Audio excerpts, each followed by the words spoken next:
Respond intelligently even to unintelligent treatment. Now, the first part was about you, yes? Because as a leader, when you learn to control your emotions, you can help others control theirs. Does that make sense? That means when you have better control over your emotional being, when somebody calls you and they're upset, you can help guide them away from that. Doesn't mean you tell them to stop being sad. You just go, hey man, it's all good to be sad. Even that is enough. Here's what I think you should do, and maybe this will help. But having emotional control is extremely important as a leader, because when you're dealing with human beings, we all have a lot of emotions. You want to create drama, let your emotions go wild. You want to avoid drama, have better control over your emotions.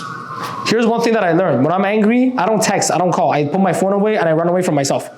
Right? Literally, I hide people away from me. When I'm angry, that's what I do. I just go somewhere where no one is there, so no one can get hurt. And then I just let it be. Sometimes it's the gym. Sometimes it's, going to a shower. Whatever, just some time to myself where I'm not reacting with my emotions. Until the emotion is at a place where I can control it better, then I go and, hey, communicate, do whatever I need to do. Does that make sense? That's why emotional control is so important, because you can really, really bring down some crazy stuff in your business. You can put out some fires, or you can create them. When you got control over your emotions, you put out fires. You're the firefighter. When you have no control over emotions, you're actually starting the fires. But I'm not. You are. You know who are the number one people that I've seen who have the most drama? The ones that they say they hate drama. Anyone that I meet that says I hate drama, I'm like, dude, you must have so much drama. Because hate, let me tell you why. There's actually logic behind this. I used to be that person, by the way. Here's the logic. Hate is a very powerful emotion. So, when they say love and hate are very close to each other, right? Like when you hate someone, you can love them when you love someone. When you hate something, that means you're giving a lot of emotion and attention to it. Does that make sense? So if you hate drama, what are you giving drama? A lot of attention and emotion. But if you're neutral about it, if you don't even think about it, then you probably don't have any of it. Does that make sense? I'm not hating on anyone who uses that as a term, but people who say that all the time, probably because they're thinking about drama all the time. Yeah. I don't think about drama at all. I don't think I have any drama in my life. That's why I don't have any. Let's go to communication. Here's the key with communication. Seek to understand before being understood. It takes a lot of leadership skills to put yourself in a position to understand others. Am I perfect at this? No. Have I gotten a lot better at it? Yes. But this was an area that I had to work on a lot.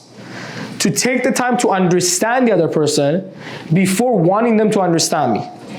You know what that takes? Patience.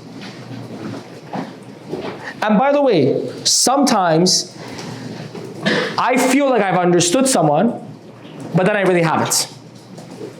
But you know who determines when you've understood someone? You do, not the other person.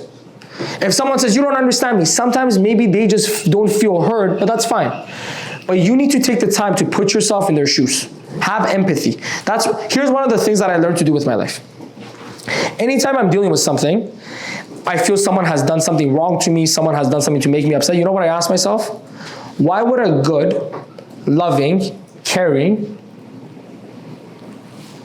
well-meaning person do this?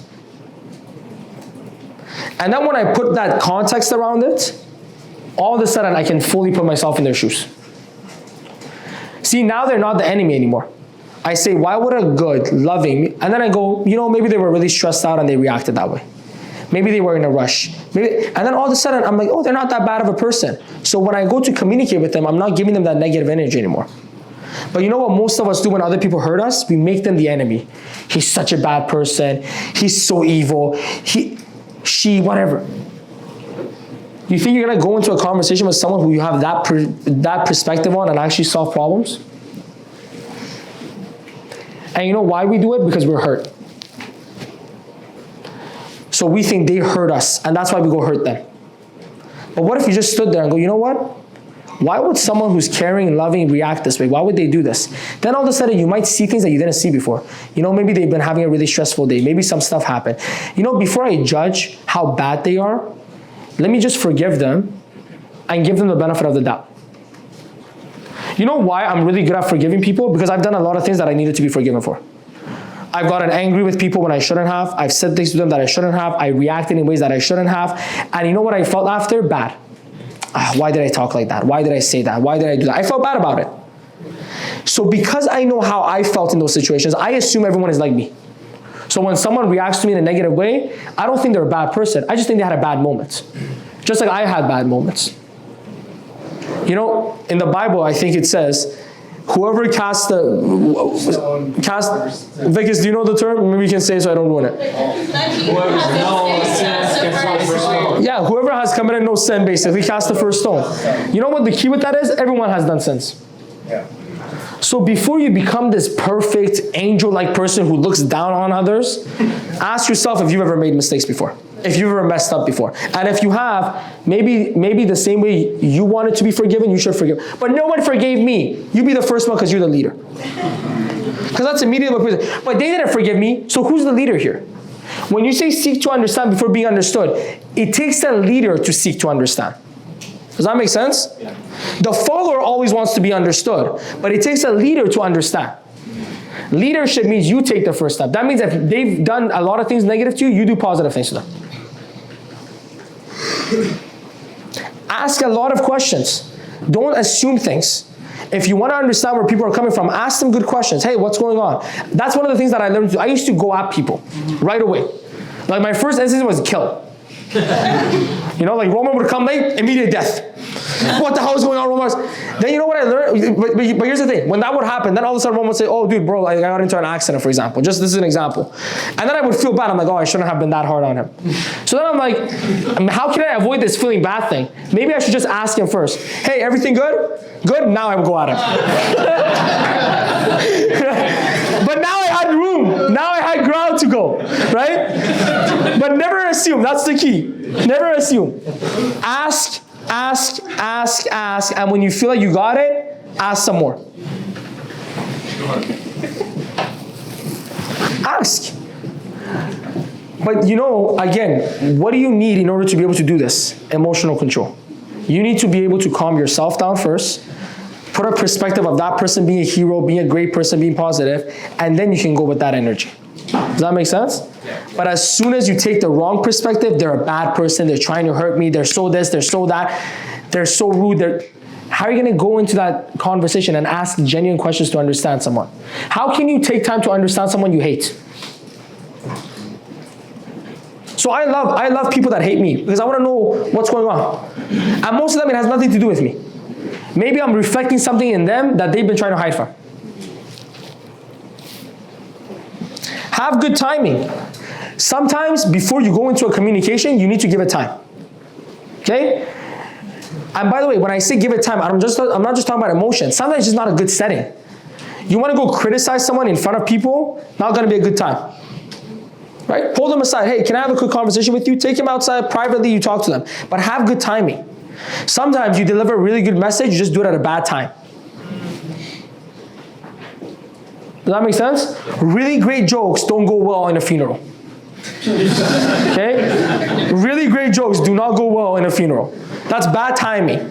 Save that joke for later. Okay? But that's the point that I'm making about having good timing. Just so you have something good to say doesn't mean you should say it. Somebody's got to look around like, is this the right timing? And I've made that mistake so many times where now I ask myself, okay, this is a good idea. Can I say this in a different setting?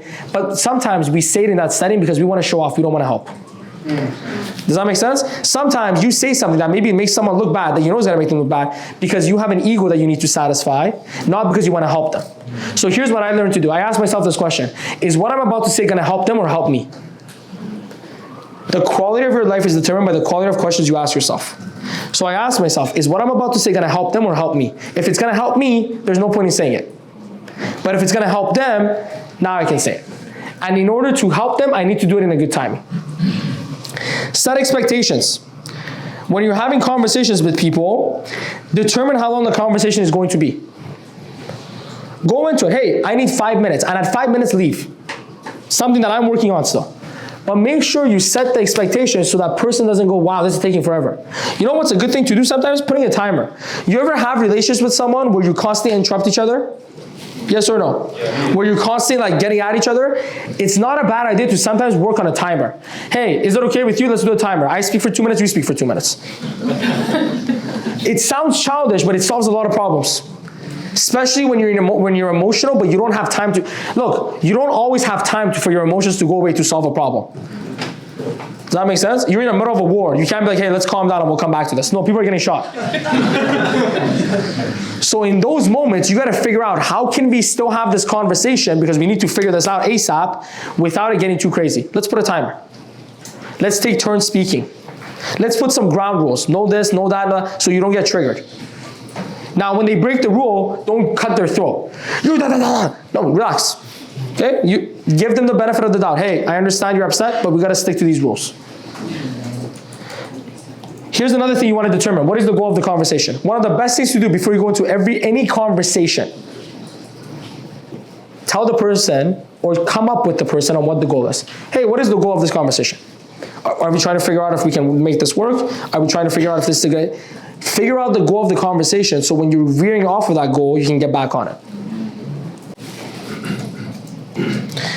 Okay, there's a lot of things. I don't think I'm going to get through it all, and I feel bad because some people are getting tired. Okay, I'll just read these things and then I'll finish. Okay, if emotions are getting out of control, ask to take a break and come back to the conversation. Be aware of your emotional states. If you're not in a good place, maybe don't have the conversation then. Remember, you're 100% responsible for your emotional reaction. Don't blame the other person. Don't justify it. Allow it to be, and if you need to, ask for a break from the conversation. Have the right emotion for the circumstance or message. It's hard. You can't really deliver a sad message while you're laughing. Hey man, I'm sorry, but you're never gonna make it.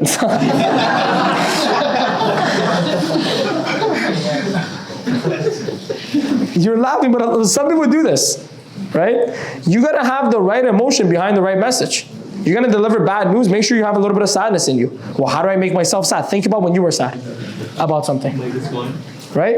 If somebody is angry and you go at them with total calmness, you're not gonna help them calm down. Imagine somebody just going off, and you're like, dude, what's wrong? Oh, there's something wrong, that's why they're upset. But if you go in with this and you match them where they're at a little bit, then you can bring them down. Remind yourself to be open-minded and to understand the other person. Leave your assumptions at the door and be ready to change your mind if you are wrong. Put yourself in the other person's shoes. How would I feel if I was them?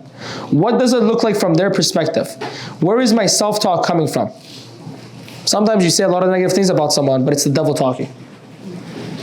Do I have certain reservations or biases that are getting in the way of my outlook? Good questions to ask yourself before you go into a conversation with someone. Because you got to figure out yourself before you can help someone else figure out themselves. Take 100% responsibility for everything. If you are wrong, apologize, be sincere, and mean it. This is not an apology. I'm sorry. An apology is, hey, I'm sorry for doing this. Next time I'm in the same situation, this is what I'm going to do. That's a real apology. Because now they've told you what they're actually sorry for, and they've given you the game plan on how they're going to keep it from happening.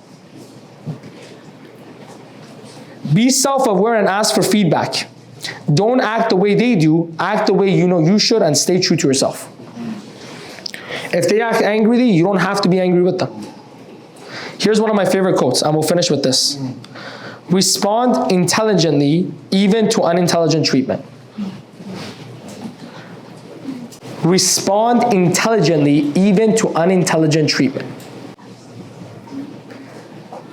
When you see two people go at it, and one of them is calm, they're collected, they're being respectful, what do you think?